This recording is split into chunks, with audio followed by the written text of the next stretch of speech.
So, it seems there was this little girl who had a question for her mama. She says, "Mama, how is it that the human race began?" And the mother says, "Well, sweetheart, God created Adam and Eve, and they had children, and now thousands of years later, here we are." She was like, "Well, that's nice to know."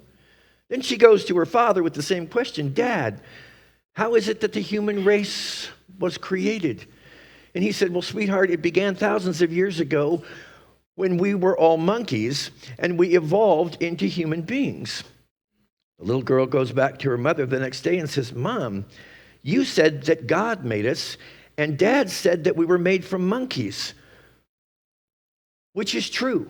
And the mother says, "Well, sweetheart, that's very simple. When I gave you that answer, I was talking about my side of the family. When your dad answered, he was talking about his side of the family." So, we're going to talk this morning about evolution. We'll see where it goes. We'll see where it goes. You know that I don't like to operate by or through the assumption that I'm standing in front of you like some kind of superior authority, because I'm not. I'm as human as they come, and I experience the same perils as well as the same joys that you do. So I offer no dictates, I offer proposals. And my first proposal for you this morning is this. I believe that human consciousness is engaged in a progressive and spiritually driven evolution. Now, mindful, please, of the fact that I'm not saying that as spiritual beings we are evolving. As spiritual beings, we are complete right now in this moment. But from the level of human consciousness, I believe that we are evolving, that we are expanding, and that we are remembering. Now, even as I speak those words, I realize there are people that I know and many that I love that disagree with that statement, that we are progressively moving forward or upward in evolution. And I understand the hesitation. The evolution is certainly not always evident, is it? It's not. It doesn't look at times like anything's evolving here. It looks like it's devolving at times, especially when moments of crisis arise. But nevertheless, I believe this very strongly. According to our belief, according to my belief, according to your belief, it is done unto you. So my question is, whether you agree with me or not, what do you believe? Because that's important. Because what you believe, what you invest with your faith, I believe, results in manifestation in your daily experience. So I choose, if for no other reason because I want it to be true, I choose to believe that the evolution of human consciousness is inevitable. And some of my evidence of this comes by observing the lifestyle and the way of being of my grandparents, my parents, myself, my son, my daughter, my granddaughter. Now, I'm going to just boast here for a moment because I think my granddaughter is like Supergirl, Superwoman. Her mind operates on a level, and the same is true with both of my children. That to me, it's far ahead of the plane that I normally operate on, and certainly the plane that I operate on or operated on when I was 14 years old. In the case of my granddaughter, so I can see this. And even though a lot of people will tell us that the future of humanity is held in a handbag because of the quality of what's coming forth as the new generation, I don't believe it. I see brilliance, I see genius on levels that I could never compare with anything that has existed before. So it's hard to understand. It happens in fragmented and very non-linear ways. It's filled with paradox, which frustrates me frequently. It's not a straight line forward. It's like waves or expanding circles or a spiral. And it often seems, if you haven't noticed, to be completely illogical. Nonetheless, I believe we're moving forward in a way that from human comprehension we really cannot fully take in. I had the pleasure of spending moments in days gone by with a lady by the name of Barbara Marks Hubbard, spiritual teacher, and she did a lot of work here at Unity Village and through the Unity movement. And she wrote a book called The Revelation. In that book, she said that she believes that we were witnessing right now the evolution of humanity into a new species, and that the former must pass away before the new can emerge. Because consciousness is always evolving, something is always breaking down. It's an ingredient of evolution. The old has to break down so that the new, because consciousness is evolving, there's always something new, bright and brilliant, breaking through. And you and I will experience whichever of those two alternatives we choose to give our attention to. We can become very fixated on what's breaking down right now, and that fills us with worry and dismay and concern, but we can also be very focused on what is breaking through, and there will be evidence shown up in our life to support one dimension or the other, one aspect or the other. I say to you this morning, I encourage you, because I don't think you could be in the room if you were not a spiritual pioneer. Support the breakthrough. Look for it. Don't get preoccupied with the breakdown. So how is human consciousness currently evolving? Well, I'll give you a little what I see as evidence of the breakdown first. And that is that there certainly seems to be intensified focus on greed, division, and fear. There's resistance from deeply rooted and entrenched belief systems. There's often strong, angry, or violent resistance to change, forceful attempts to cling to the past, increased focus on materialism, mistrust of media, deep social and political divides, and the resurgence of fundamentalism and exclusive ideologies. That is the evidence of what is breaking down. Now for the evidence of what is breaking through. There are increased levels of self-awareness, introspection, meditation, mindfulness, global connectivity. The internet and media, and again, my granddaughter is proof of this for me, are exposing us all to very diverse worldviews that have never been available to the average Joe, and now they are. The visibility of ancient wisdom teachings that were buried to Western civilization or mindset are now coming forth. The recognition of the oneness of all of life, the desire to honor the equality of all people, and more than ever, I think people are seeking fulfillment outside of materialism, outside of the time-space world. Some of you know Robert Brummett because he has spoken here, one of my favorite Unity ministers and a great author in the Unity movement. He says this: as you align your heart's deepest desire with the direction of evolution, which this morning I'm referring to as breakthrough. As you align your deepest desire with the direction of evolution or breakthrough, you'll become God's hands and feet, raising global consciousness and creating the best experience of your life for yourself and for others. Does that not sound like a worthy objective looking at the times that we're facing right now? So that is your power. See, the power is your focus. The power is what you're paying attention to. The power is what you're believing in. And that's so important right now. Because I've said to you before, I believe this with all my heart. Every one of us individually is pouring an individual contribution into the collective consciousness of humanity. If we open ourselves, when we open ourselves to the recognition that we ourselves are evolving, then we can pour a very fine, pure substance into this collective. And there's no way, my friends, the world outside of us is a projection of an internal state of consciousness. Until the internal state of consciousness is purified, cleansed, and made whole, there's no way that's going to happen out here in the world. So the more the world clamors for your attention, the more important it is not for you to take an absence from action, but to make sure that you're in a clean, clear state of consciousness through which your action is going to make a positive contribution to bolster this continued evolution of humanity. In light of Father's Day being this month, I thought I'd give you another proposal, and that is one that I've been holding on to for a few decades now. It's the evolution of humanity beyond patriarchy.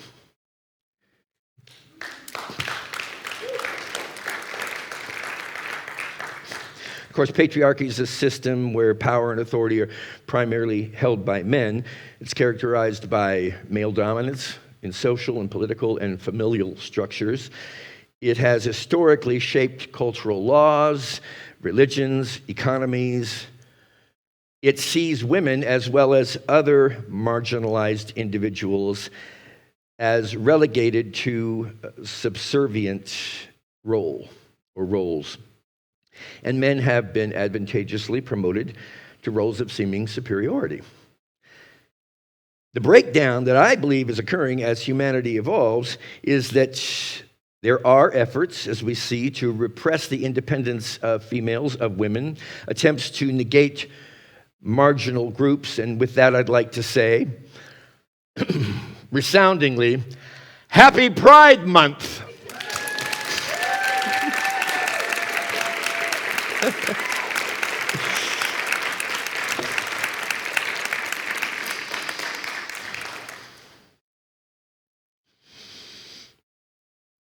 You touch me deeply. I wish every one of you could have been standing up here when you just gave that response. You see, that was powerful. And that is what is going to change this world. It's what's going to change this world. There are still gender pay gaps, cultural resistance, and some societies and religious persuasions are just clinging for dear life to their patriarchal values, and they remain deep and dominant in traditional religious perspectives. Hatred and prejudice toward women and toward all minorities seems to be spiraling out of control at times. Don't you be dismayed. That's the breakdown. It's evidence of the breakdown, whatever you interpret that to be. That's how I see it. The breakthrough is that there are more women in leadership and power positions than ever before. We are redefining gender roles. There are unisex bathrooms at Unity Village. I'll tell you, it did take me back a bit. It was a few years ago when I was over in this building across the way, and I went in and I realized this is a unisex bathroom, and men and women together. So my point is, sometimes it takes a while for these things to settle in and for us to grow accustomed to them. Change is not always easy for us, but nonetheless, dual income families. When I lived in Miami, I was right next to a park by the bay. And I was there for about 8 years. I lived there in a condo. So I'd go out and walk in the park. And I swear during those 8 years, I saw the number of men pushing strollers increase by at least 20 times. And every time I saw it, I wanted to walk up, but I thought they'd think I was freaky. I wanted to walk up and say, God love ya. God love you. Push that stroller. Feed that baby. Love that child. You can do it. You're not just some kind of alpha male image here. You are a whole being, and this is your opportunity to demonstrate that. We're seeing it now. I love this. I know it's been around for a while, but every time I see a changing station in a men's room, I do a little hoop-de-doo, because it's like, this is moving forward. This is the evidence of this.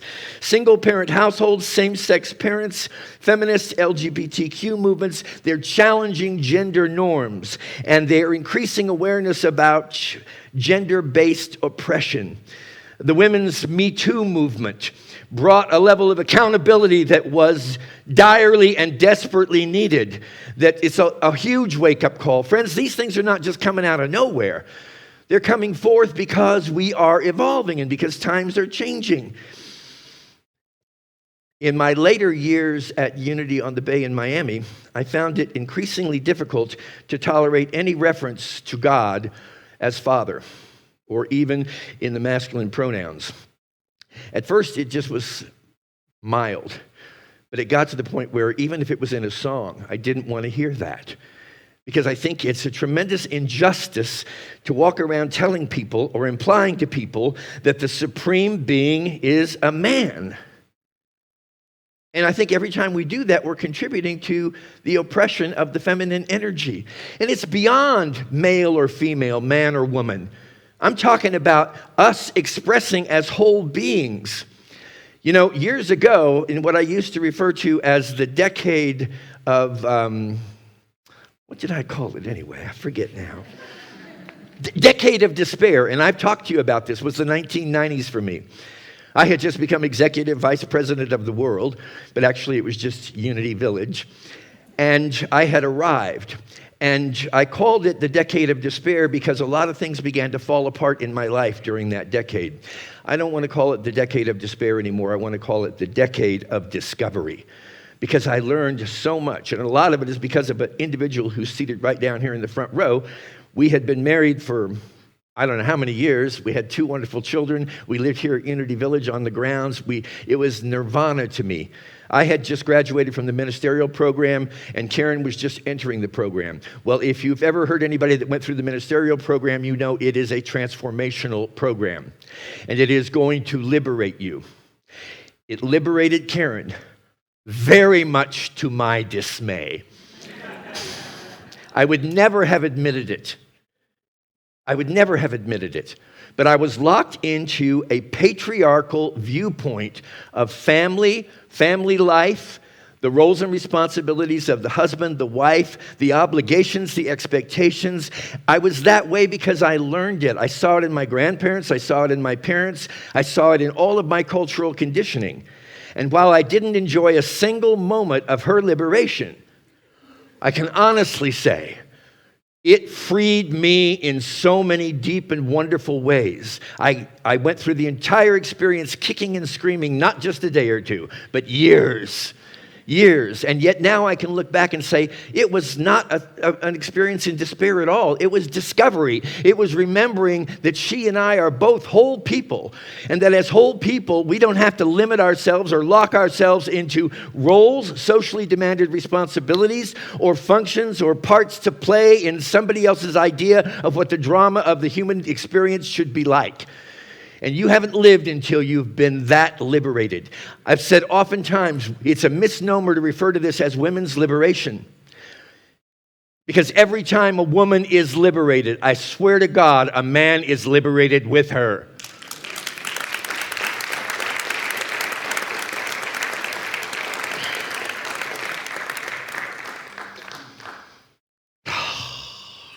I should just wrap it up right there.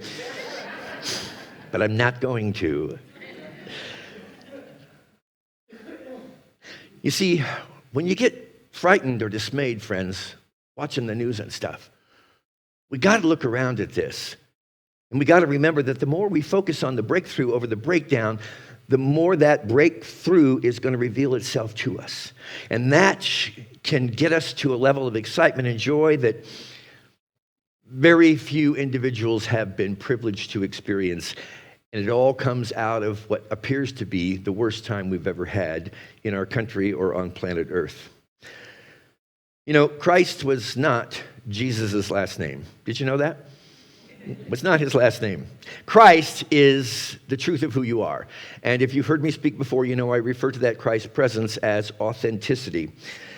This authenticity, this pure awareness and understanding of who you are, doesn't have any idea what you're talking about when you use the words male, female, black, white, gay, straight, Christian, Jew, Buddhist, Muslim. It doesn't have any kind of opinion, no judgment, no labeling. It celebrates the unique nature of every single individual. It seeks only inclusion, no exclusion. It knows that we are all a part of one life. Your authentic nature looks directly through all the labels, and it says, I know who you are. I know that you are spirit. I know that you are an exquisite expression of the presence of God and nothing less. My final proposal for you this morning is this. Humanity is gradually evolving its consciousness to the level of pure authenticity, pure Christed nature. It's powerful, but it's also humble. It's strong, but it's also gentle. It's wise, and it's emotionally expressive. It's decisive, and it's also understanding. It's providing, and it's nurturing. And the reality is this, I believe, my friends, again, take it or leave it, I think humanity has been breaking down and breaking through for as long as it's been around. I think you and I have been breaking down and breaking through for as long as we've been alive. That's how evolution and increased spiritual awareness happens. Please don't fight against the attempts you may see to cling to old ways of being. I want to say that again. Please do not fight against attempts to cling to old ways of being. That's the breakdown. Remember that you will reinforce whatever you fight against. It will pass in its own accord as evolution moves forward. Think and act from the breakthrough socially, politically, and spiritually. Live in integrity with the holistic new model, if you choose to accept it. Your mission, should you choose to accept it, is to live in the authenticity of who you are. That's the kind of thinking, my friends. That's the kind of thinking. That's the kind of expression that is being called forth, I believe, so wholeheartedly from every one of us right now. Keep your mind focused on it. Acknowledge and appreciate that you're sitting in a room right now or you're online with us. You're part of a consciousness that gets some of this, because we all know not everybody's getting this right now. That's okay. They're not supposed to. But you are getting it. And everything you've ever lived in your life has led you to this point where you have the ability to say, by God, I am evolving. By God, I can make a difference in this world. By God, I can acknowledge myself and everybody else in my experience as a whole person, masculine, feminine, and everything else that's included. We are children of God, and God is all there is.